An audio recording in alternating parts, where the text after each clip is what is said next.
Assalamualaikum warahmatullahi wabarakatuh.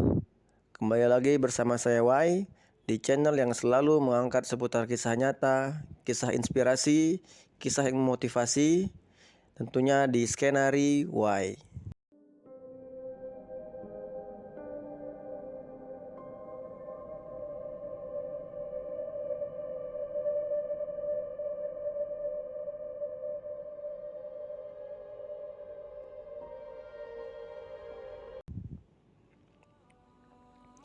Baik, kisah kali ini yang akan saya bawakan adalah kisah tentang kebaikan yang dibalas dengan kebaikan yang dialami oleh seorang pemuda di Mekah.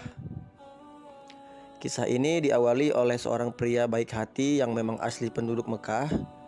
Saat sedang berjalan, tiba-tiba pria ini menemukan sebuah bungkusan, atau lebih tepatnya sebuah kantong tanpa pemiliknya.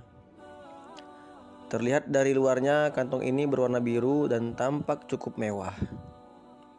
Dan begitu sang pria melihat ke dalam kantong tersebut, betapa kagetnya ia saat melihat isi kantong tersebut adalah sebuah permata yang sangat indah.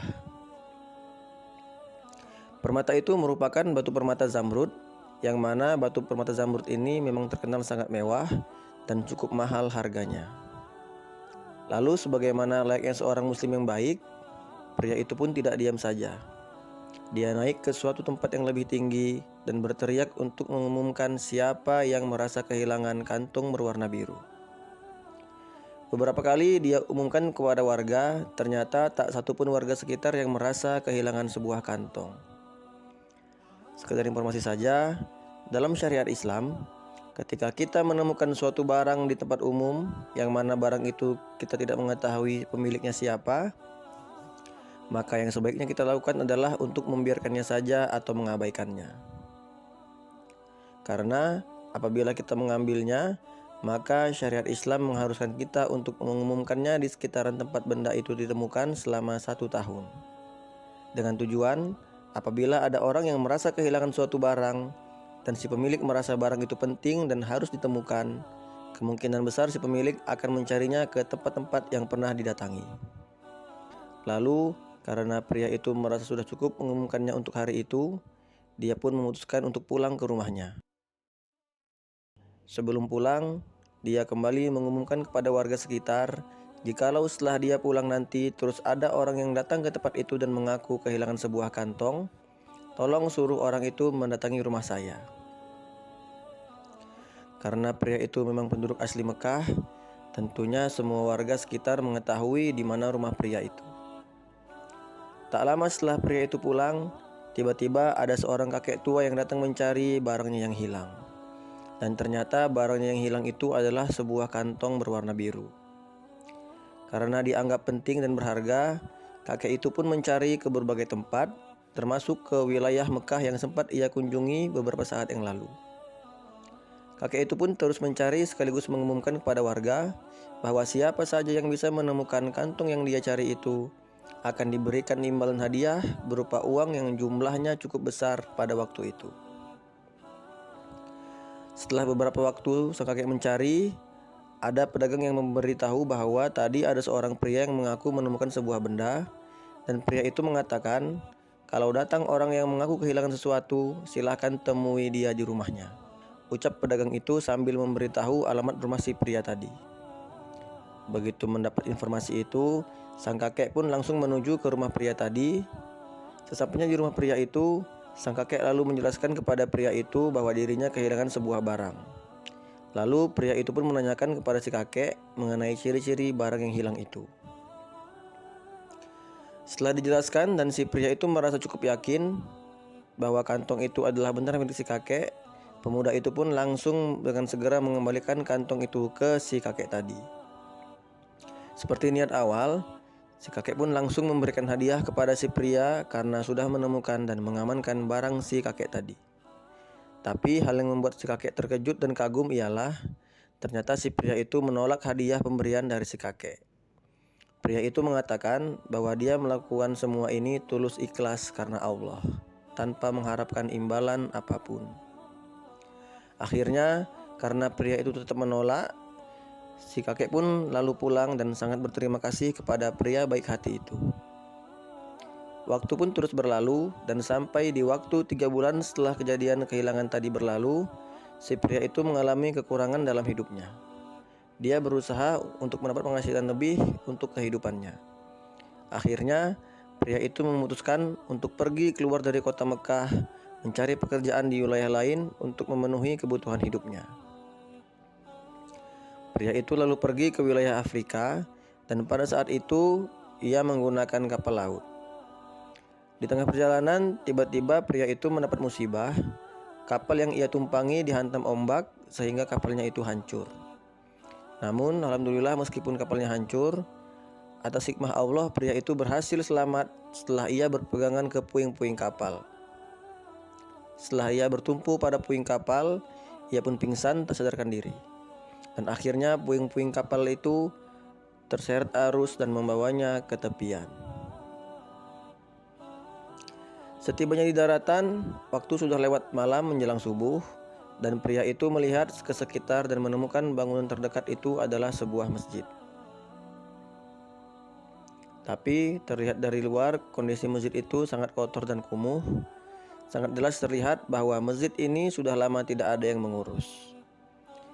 Lalu pria itu pun masuk dan mencoba membersihkan masjid itu sebisanya, dan karena sudah masuk waktu sholat subuh, pria itu pun langsung mengumandangkan azan di sana.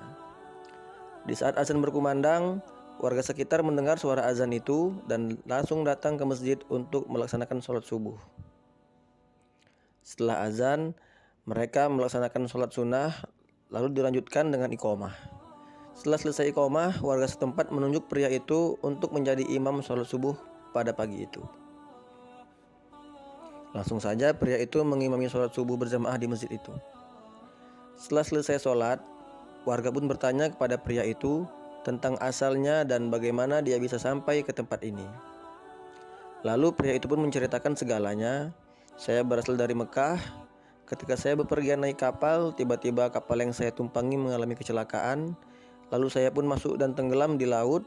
Beruntung saya menemukan puing-puing kapal sehingga saya bisa bertumpu di situ, dan arus lautlah yang membawa saya kemari. Lalu saya melihat sebuah masjid dan mendatanginya. Karena masjid ini kotor, saya pun langsung membersihkan sebisa saya.